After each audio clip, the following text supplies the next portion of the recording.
ജനങ്ങൾക്ക് പാർട്ടിയെ പറ്റിയുള്ള പ്രതീക്ഷ എന്താണെന്ന് ആലപ്പുഴ വിളിച്ചു പറഞ്ഞു.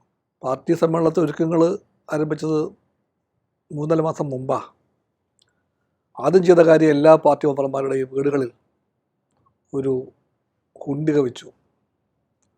ആ കുണ്ടിക വയ്ക്കുമ്പോൾ എല്ലാവർക്കും സംശയമായിരുന്നു അത് വിജയിക്കുമോ എന്ന്.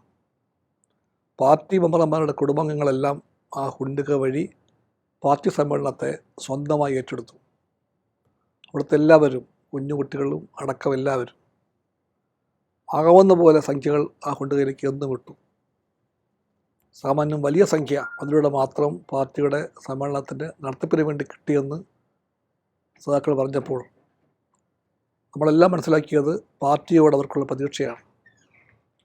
ആ പ്രതീക്ഷ കമ്മ്യൂണിസ്റ്റ് പാർട്ടി കുടുംബങ്ങൾക്ക് മാത്രമല്ല, മെമ്പർമാർക്കും അനുഭവികൾക്ക് മാത്രമുള്ളതല്ല. ആ പ്രതീക്ഷ സമ്മേളനത്തിൻ്റെ ഭാഗമായി നടത്തിയ അനുബന്ധ പരിപാടികൾ അത് പലതുണ്ടായിരുന്നു.